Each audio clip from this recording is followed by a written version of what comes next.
Buenas tardes, hermanos, Dios les bendiga en esta tarde. Amén. ¿Cuántos dan gracias a Dios por sus bendiciones? Amén. ¿Cuántos han sido bendecidos en esta semana, hermanos? Amén. Gloria a Dios por eso. Agradezco al Señor y agradezco a los hermanos que me han invitado una vez más para poder compartir la palabra del Señor con ustedes en esta tarde. Me siento muy contento de poder estar aquí para poder saludarles. Hace un tiempo atrás siempre salíamos para evangelizar, para compartir la palabra del Señor. Algunas veces íbamos de casa en casa, otras veces subíamos a los autobuses, otras veces en el parque. En diferentes lugares siempre estábamos compartiendo la palabra del Señor. En una de esas oportunidades encontramos a un joven, salió por la parte de atrás de su casa y le compartimos la palabra de Dios. Y él me compartía sus problemas, sus tribulaciones, la escasez que estaban pasando en su familia, las necesidades. Y me contaba algunos de los problemas y me decía: yo trato de hacer las cosas bien, pero sinceramente me va mal. Y no sé por qué es que todo lo que yo trato de hacer me va mal en la vida. Entonces yo le invitaba para que reciba al Señor en su corazón, y él esa mañana recibió al Señor en su corazón, hizo su decisión y ahí está sirviendo al Señor, y el Señor realmente ha cambiado su vida en todos los aspectos de la vida. Espiritual primeramente, también material, su familia, y él ahora está ahí en la iglesia, es un joven sirviendo al Señor de una manera entregada, que yo me quedo sorprendido cómo él ha crecido espiritualmente. Y al considerar el Salmo 128, hermanos, la palabra aquí es muy clara. El hombre que teme al Señor, dice aquí la palabra, que es bienaventurado. La palabra bienaventurado es la palabra que significa que es dichoso, que es feliz. Feliz el hombre que confía en el Señor, feliz el hombre que tiene temor de Dios en su corazón. Dichoso el hombre, va a tener las bienaventuranzas, las promesas de Dios cuando se confía en Él. Y aquel muchacho, como mucha gente, muchas veces le va mal, se vienen las pruebas, pero la promesa aquí es que el que confía en el Señor le irá bien. Le irá bien en el trabajo, le irá bien en la familia, le irá bien en su ciudad y le irá bien con una larga vida. Hermanos, el libro de los Salmos es un salterio de alabanza al Señor. El libro de los Salmos ha sido considerado desde tiempos antiguos para el pueblo de Dios como el libro de las alabanzas del pueblo de Israel, uno de los libros preferidos después de la Torá, es el libro de los Salmos. El libro de los Salmos ha sido dividido en 5 libros principales. Y el mismo libro presenta sus divisiones. La primera división aparece de los Salmos 1 al 41. Y ahí tiene todas las divisiones, el segundo del 42 al 73, al 107 y así sucesivamente. El libro de los Salmos, en su gran mayoría, fue escrito por el rey David. Pero también Asaf, los hijos de Coré, también escribieron algunos salmos.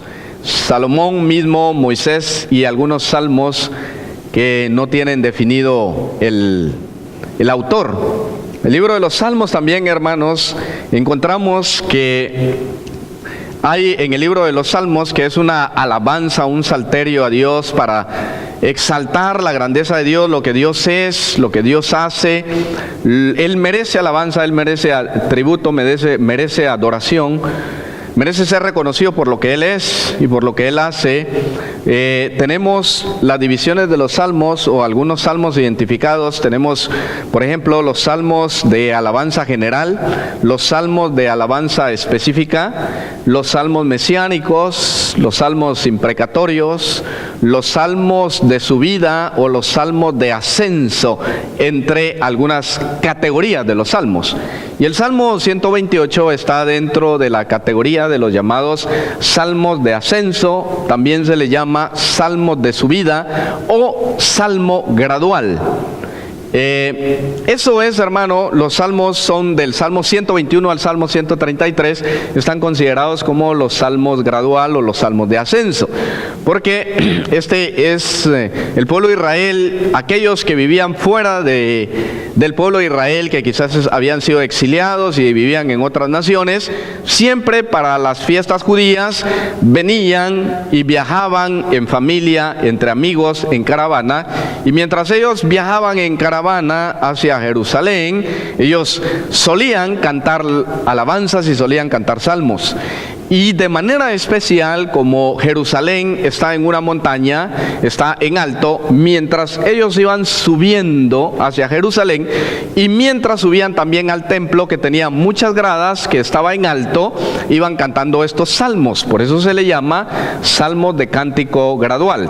Y el Salmo 128 está dentro de esta categoría. Tenemos nosotros aquí, mis amados hermanos, el Salmo 128, que es la bienaventuranza. Lo que nosotros tenemos aquí son las promesas de Dios para aquellos que tienen temor de Dios en su corazón, para aquellos que confían en Dios en todo tiempo, en todo momento. El temor a Dios no es lo mismo que tener miedo a Dios. Por ejemplo, los musulmanes, ellos tienen mucho miedo a Dios. Entonces ellos hacen las oraciones, hacen el ayuno del Ramadán, hacen la peregrinación a la Meca, las 5 oraciones al día, que se le llama el Salat en árabe, y ellos muchas de las cosas las hacen porque le tienen mucho miedo a Dios, porque el Dios que se les presenta en el Corán y que les es enseñado por los imam en las mezquitas es un Dios severo, un Dios, aunque la proclama de los musulmanes es Alá es grande, es misericordioso y es compasivo, pero sin embargo nunca se les presenta a Dios como Padre que tiene una relación de amor con sus hijos, una relación cercana, y entonces se tiene un miedo al castigo. El temor del cual habla aquí el versículo número 1, bienaventurado todo aquel que teme al Señor, que anda en sus caminos. Este temor no es miedo a Dios, sino que el temor de Dios es definido, que uno tiene temor a Dios por la posición de hijos que nosotros tenemos. El temor, por supuesto, lo detiene al creyente para no pecar contra Dios. El temor a Dios es tener una vida agradable a Dios. El temor, vivir bajo el temor de Jehová, es vivir bajo las normas de Dios, bajo los preceptos, bajo las condiciones de Dios, que es una relación de amor, pero que Él ha establecido normas, ha establecido preceptos, ha dado sus leyes, su voluntad a su pueblo. Vivir bajo la voluntad de Dios, entonces, es vivir bajo el temor de Dios en todo tiempo. Donde quiera que uno se encuentre, en el hogar, en el trabajo, en la calle, cuando va conduciendo, cuando está viajando, donde quiera que se encuentre, el temor de Dios acompaña, está en el corazón del creyente, porque lo único que quiere hacer es agradar a Dios. Entonces tenemos aquí 4 promesas o 4 bendiciones que son alcanzadas, que son prometidas para aquellos que tienen temor de Dios en su corazón. Entonces, para alcanzar estas bendiciones y estas promesas es necesario 2 cosas de acuerdo a esta palabra. Número 1, tener temor de Dios, y número 2, andar en sus caminos. Tener temor de Dios es entonces andar de acuerdo a la voluntad de Dios, vivir bajo sus normas y sus preceptos. Y andar en los caminos de Dios es igualmente importante. Nosotros sabemos que andar en los caminos del Señor, el camino del Señor es el camino del Evangelio. Cuando tú encuentras a Jesucristo, comienzas a caminar con Él. De acuerdo al discipulado, Él es tu maestro, Él es tu guía, Él es tu salvador y caminas con Él en el camino del Evangelio. Has venido al conocimiento de la palabra, un día hiciste tu decisión por Cristo y ahora caminas en el camino del Evangelio, el camino de rectitud, la senda de la verdad, el camino que lleva a la salvación. Jesús mismo enseñó en Mateo capítulo 7 y Él habló acerca de la puerta relacionado con el camino. Dijo que hay una puerta, una puerta ancha y un camino espacioso que lleva a la perdición, pero hay una puerta angosta y un camino angosto que lleva a la vida eterna. En ese camino angosto pocos lo encuentran. Ese camino angosto, pocos van por ese camino. ¿Por qué? Porque tiene condiciones, pero también tiene bendiciones. En ese camino de la salvación, en el camino del Evangelio, ahí vamos tú y yo, haciendo la voluntad de Dios, agradándole a Dios en todo, orando, leyendo la palabra, compartiendo la palabra, haciendo la voluntad de Dios, guardando sus preceptos, sus mandamientos en el corazón para no ofenderle, para vivir bajo una vida de santidad. Tener temor de Dios, vivir una vida de santidad, es no querer ofenderle. Yo tengo temor porque no quiero ofenderle, no por miedo, sino que no quiero ofenderle. Yo lo que quiero es agradarle, ser agradable al Señor en todo momento y no ofender su carácter, no ofender su santidad que Él posea. Entonces, tenemos aquí 4 bendiciones o 4 promesas para el hombre que tiene temor de Dios y que anda en sus caminos. Número 1, versículo número 2. Dice el versículo número 2: cuando comieres el trabajo de tus manos, bienaventurado serás y te irá bien. La primera promesa, la primera bendición entonces del hombre que teme al Señor es el trabajo. El Señor está prometiendo que si tú confías en Él, si tú tienes temor y andas en sus caminos, de acuerdo a su voluntad, la primera promesa es que te irá bien en el trabajo. El Señor instituyó el trabajo. El trabajo es bendecido por Dios. El trabajo trae bendición porque es el medio que Dios ha proveído al hombre para que el hombre sustente a su familia.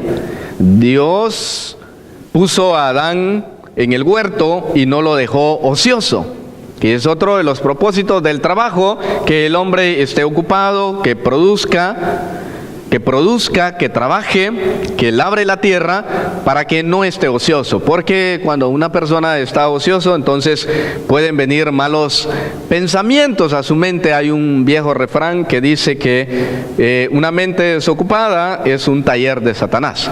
Entonces Dios pone ahí al hombre y le dice que labre, él tiene que labrar el huerto, que se ocupe, lo pone y le da trabajo, le da ocupaciones, le dice que debe sojuzgar la tierra, que debe gobernar, que debe administrar, que debe ser un buen administrador. Le da tareas específicas y nosotros tenemos tareas específicas. Tenemos que ocuparnos de nuestra propia vida, tenemos que ocuparnos de nuestra familia y tenemos también un trabajo en el cual que ocuparnos para traer el sustento a la familia.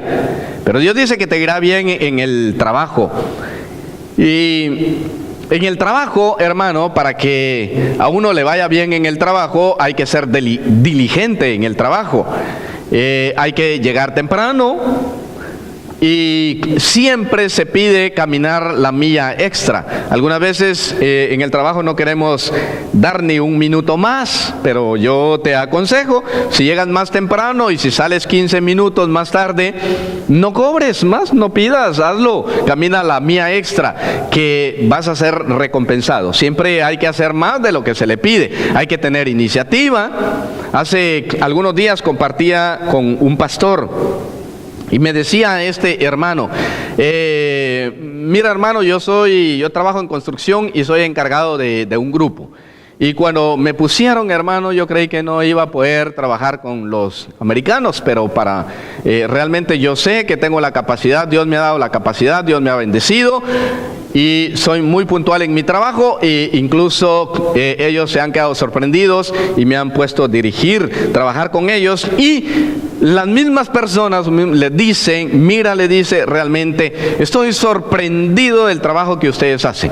Porque si hay un problema, ustedes le buscan la solución a ese problema. Y si no existe, te lo inventas, pero tiene que haber una solución para el problema. Y eso nos gusta de ustedes, porque son trabajadores, se esfuerzan, son puntuales, realmente los admiramos. Ese debe ser el testimonio del creyente, un hombre, una mujer trabajadora, que Dios lo bendice, y en esa bendición también te pone en gracia delante de tu jefe, de la empresa para la cual tú estás trabajando.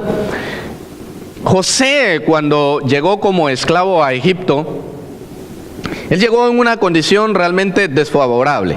Sin embargo, la palabra del Señor narra de que Dios lo puso gracia en él, de tal manera que Dios bendecía a este hombre, que cuando él fue a trabajar con Potifar, este hombre realmente lo impresionó por la capacidad que Dios le había dado, que lo puso como gobernador de todos sus bienes, lo puso como administrador, confió, vio la capacidad que tenía y Dios lo bendijo grandemente, lo puso en gracia y no dudó en ningún momento en ponerlo para gobernar todos sus bienes. Pero la palabra dice que todo lo que José hacía, Dios lo prosperaba en su mano.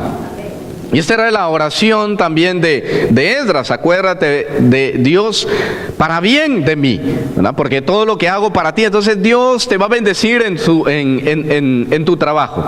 Tienes que tener la confianza y que Dios te va a bendecir. Y si alguno no tiene trabajo, no tiene empleo, en esta tarde quiero orar por ti para que Dios te provea trabajo. Me decía un amigo, mira, yo siempre pienso esto, que a donde quiera que Dios me lleve, yo voy para hacer bendición.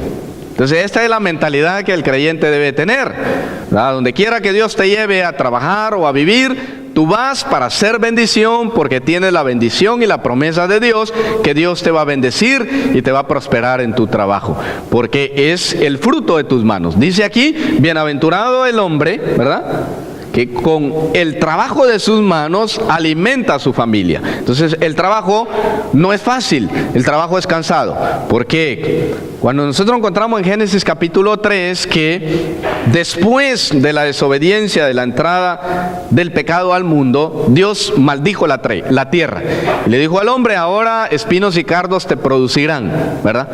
Entonces, con el sudor de tu frente vas a ganar, a comer el pan de cada día. El trabajo no es fácil, mis hermanos, ustedes lo experimentan, especialmente ahora que se acerca el invierno, cuando se viene el frío y tienes que levantarte temprano, a las 4 de la mañana, a las 5 de la mañana. Algunas veces no dan ganas de levantarse, ¿no es verdad? Pero tú sabes que te tienes que levantar. A algunos les toca que trabajar bajo el clima extremo allá afuera. Cuando hay mucho calor, es realmente las temperaturas muy altas. Cuando hay frío, es difícil trabajar allá. Pero ¿quién ha dicho que el trabajo es fácil? El trabajo no es fácil, pero Dios ha prometido que te va a bendecir, que Él va a proveer para todas tus necesidades económicas. Es difícil no tener empleo, es difícil tener necesidad económica y no tener para pagar la renta, para pagar las facturas. Es muy difícil estar en una situación en donde uno no tenga ni siquiera para ponerle gasolina al carro. Escuché un reportaje o leí un artículo muy interesante de esas tiendas de empeño. Esas tiendas de empeño, y dice que algunas personas van a empeñar sus joyas ahí.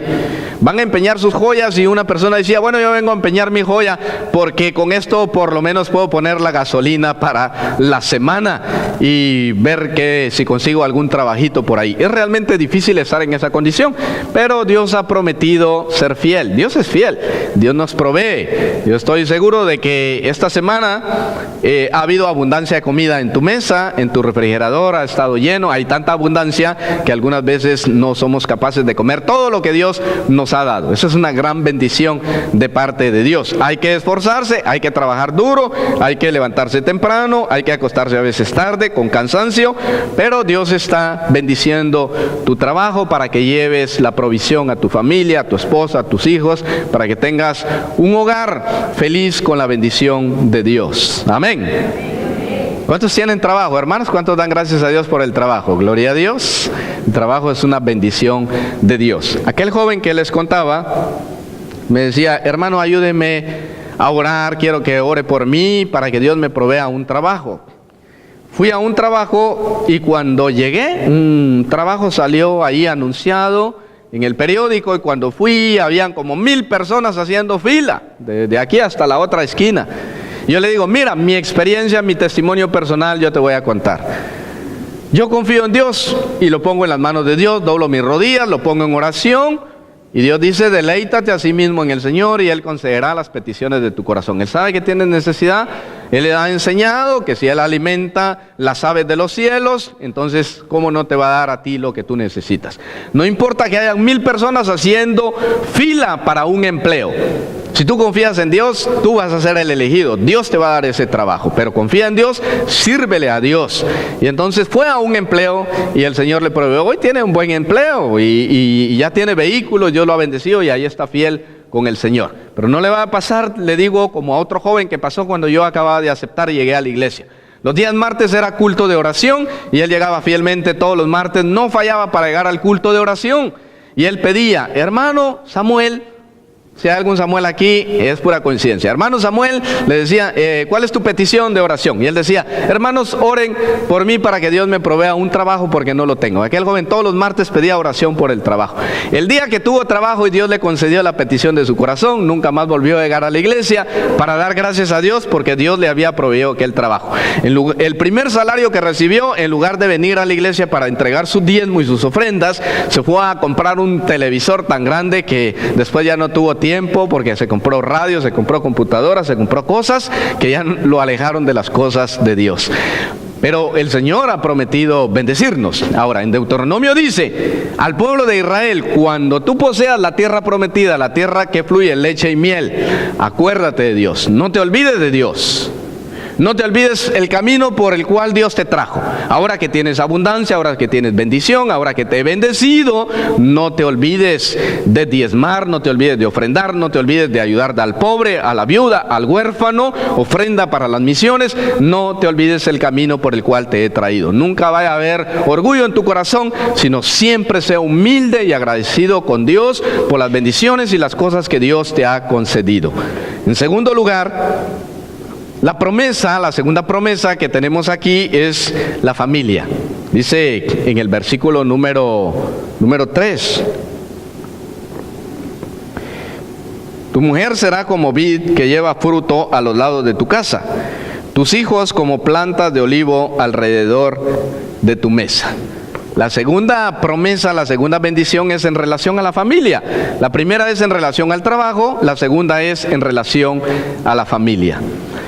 La familia dice que es la base, la célula, la base de la sociedad.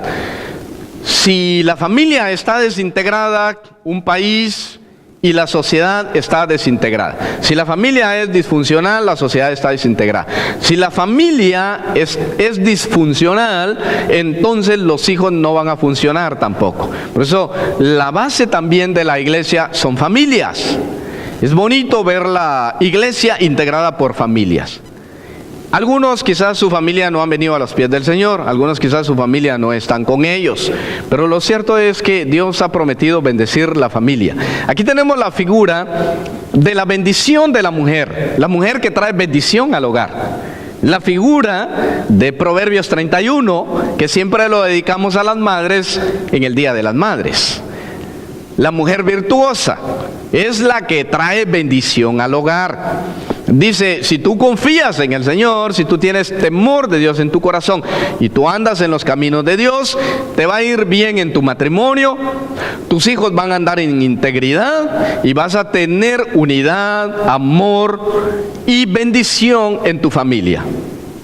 No va a haber amenaza de divorcio, de separación, porque tú eres fiel a tu esposa es fiel para contigo, tu esposa va a llevar bendición. La figura que tenemos aquí es la figura de la vid. Tenemos dos figuras aquí. Número 1, la vid, y número 2, el olivo.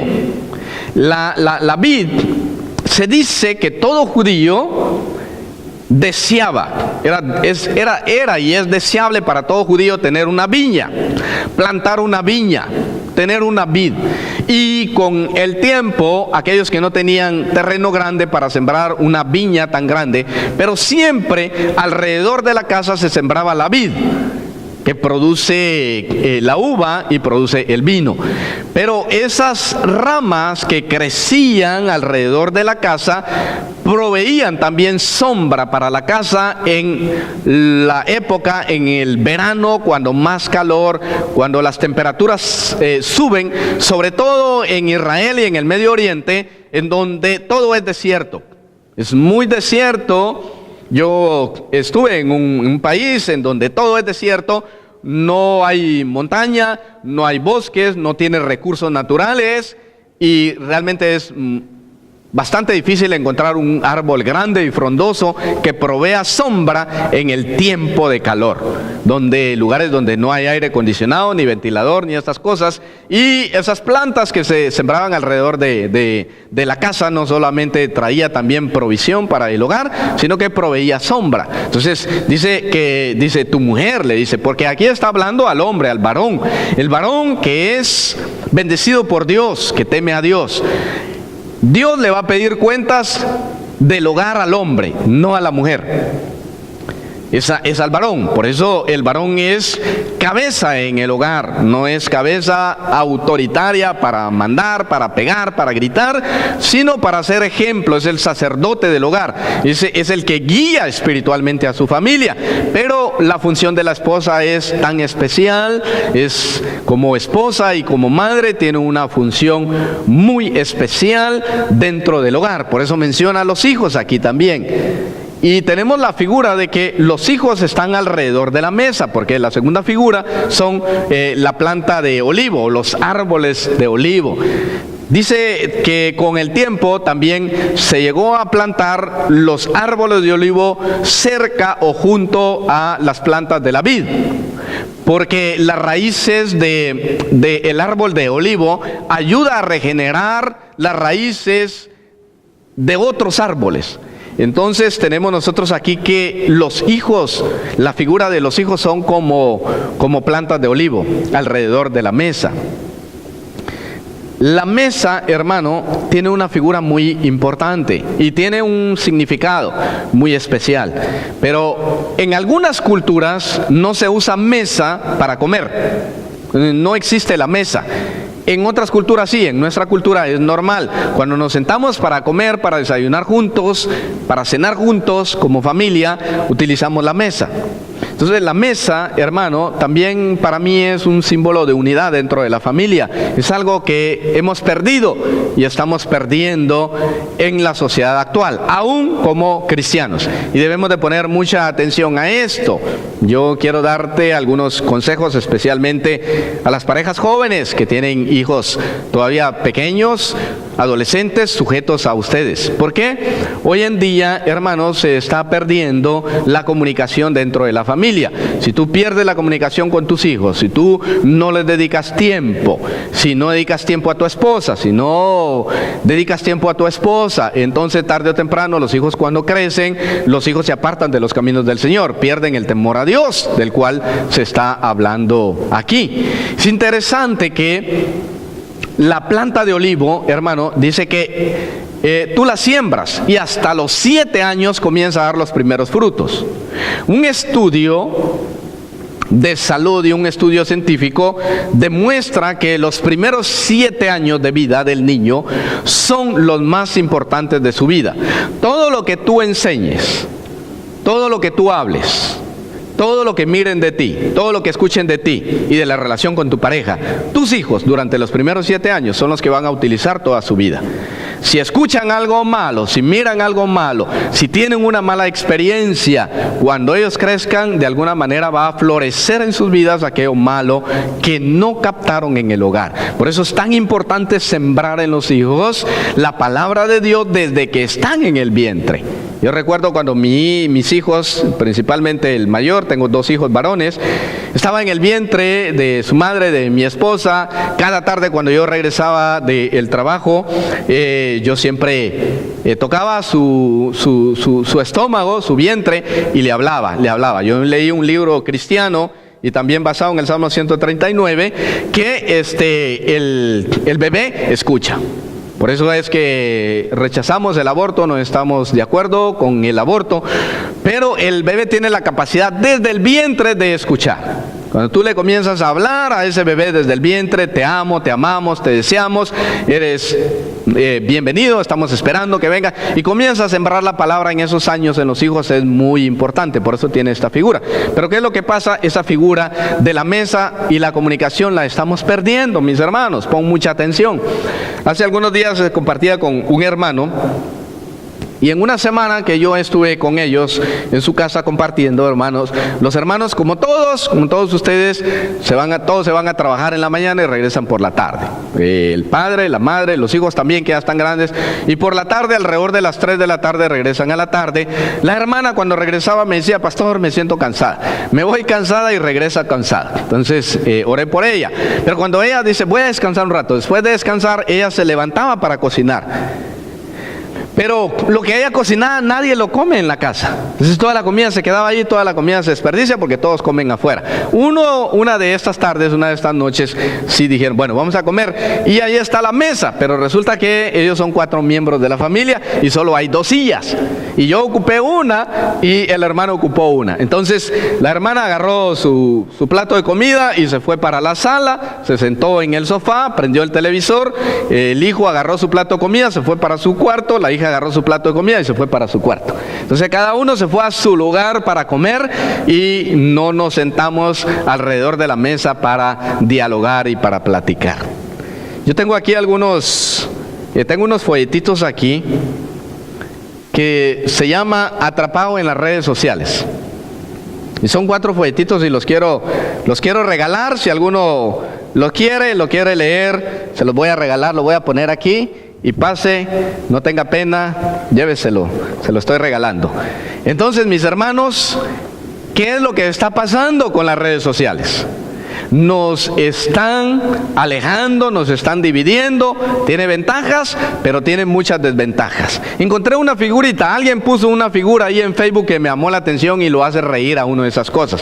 Pero resulta que, mire, todos están ahí, están unos sentados en la sala y todos están con la computadora o con el teléfono. Y hasta el perrito, la mascota, está ahí con una tablet, fíjese ahí en la figurita. O sea, a mí me llama mucho la atención. Esa es la realidad, en serio. Entonces, cuando el hijo está en el cuarto, agarra el teléfono y agarra el WhatsApp y envía un mensaje a la mamá. Mamá, tengo hambre, le dice. Y la mamá está del otro lado en la cocina y él está en el cuarto. A esos extremos he llegado, en realidad. Porque la mesa, hermano, por eso tenemos la figura de la mesa aquí, ¿verdad? Porque la mesa, cuando tú te sientas alrededor de la mesa, mira, toma tu familia, busca el tiempo adecuado. Yo sé que todos regresan cansados de su trabajo, pero busca el tiempo y toma tu familia, apaga televisión, apaga computadora. Hoy me apagan teléfono, yo mismo apago el teléfono, doy el ejemplo. 2 lugares debemos de apagar el teléfono, cuando estamos en la mesa y cuando estamos en la iglesia, pienso yo.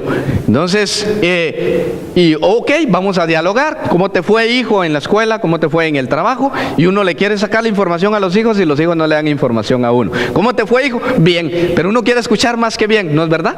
Y solo eso es lo que te dicen, ¿verdad? Me duele la cabeza. ¿Y por qué te duele la cabeza? Pues no sé. Y uno quiere más información y no hay más información. Pero debe comenzar contigo. Siéntate ahí a la mesa y comienza a contar. Fíjese que allá pasó un problema, había alguien que tuvo un accidente, allá estaba lloviendo más fuerte. Y comienza a dialogar con tu familia. También, por supuesto, un tiempo para la palabra.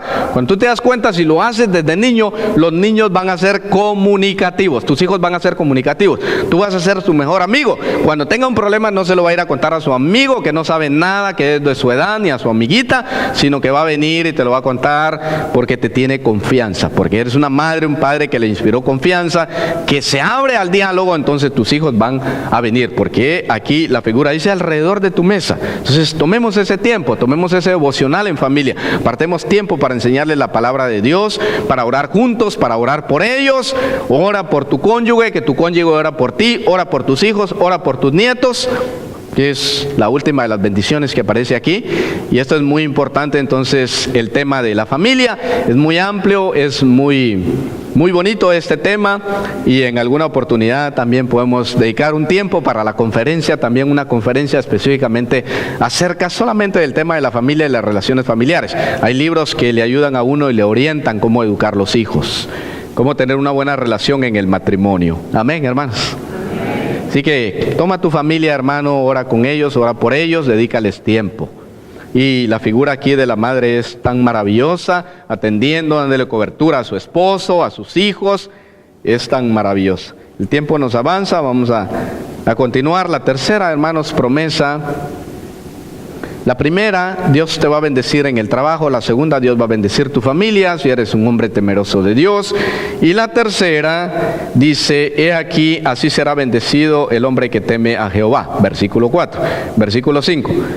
Bendígate Jehová desde Sión y veas el bien de Jerusalén todos los días de tu vida. La tercera bendición, la tercera promesa es en relación a tu país, es en relación a tu ciudad.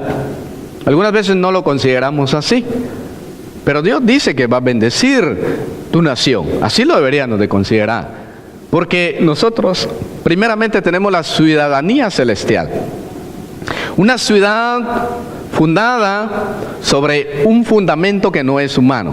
Nuestra ciudadanía, dice el libro de Hebreos, que no es en este mundo. Nosotros solo somos extranjeros y peregrinos. Por eso es bueno no aferrarse a las cosas materiales, porque todo lo material es bueno. Aquí Dios está dando la bendición, pero el día que el Señor nos lleva a su presencia, nada podemos sacar de este mundo, nada nos podemos llegar. ¿Por qué? Porque somos extranjeros y peregrinos por este mundo. Pero mientras estamos aquí, somos también ciudadanos. Tenemos una patria, tenemos un país, tenemos un lugar donde vivimos. Y Dios dice que también el lugar donde tú vives, aquí menciona Jerusalén, será bendecida. Vas a ver el bien de Jerusalén. Si tú tienes temor, le dice al pueblo de Israel, tú vas a ver el bien de Jerusalén. La ciudad sagrada, el lugar que Dios escogió como morada, en donde se construyó el templo, donde estaba el lugar de adoración a Dios, era Jerusalén. Pero el juicio a Jerusalén vino por la desobediencia del pueblo de Dios, porque dejaron de tener temor de Dios. El pueblo de Israel se dividió, ustedes saben la historia, se dividió en dos. Yo he enseñado mucho acerca del libro de Amós. El libro de Oseas habla acerca del juicio que viene sobre el pueblo de Israel por haberse apartado de los caminos de Dios. Son profecías que se cumplieron 40, 50 años después de la profecía. La gente no lo creía, pero cuando una nación se aparta de los caminos de Dios y le da la espalda a Dios, Dios también trae juicio, anuncia juicio para aquella nación, anuncia juicio para aquella ciudad, porque sus líderes, sus representantes, sus gobernantes le dieron la espalda a Dios. Pero cuando hay temor de Dios, Dios dice, yo voy a bendecir tu nación, voy a bendecir tu ciudad. El pueblo de Israel, en el libro de Amós, se habla del juicio que viene para el reino del norte. Dice el juicio que va a venir para Samaria. Samaria fue llevado cautivo a Asiria y el reino del sur con Jerusalén fueron llevados cautivo a Babilonia.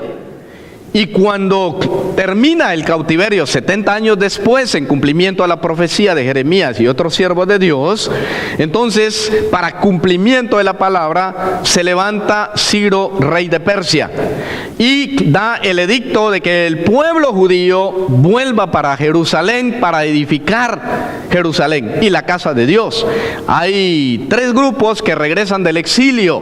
El número uno es liderado por Zorobabel para reconstruir el templo. El número dos regresa con Esdras para hacer las reformas espirituales y la enseñanza de la ley de Dios que había quedado olvidada. Y el tercero regresa con Nehemías para reconstruir las murallas de Jerusalén.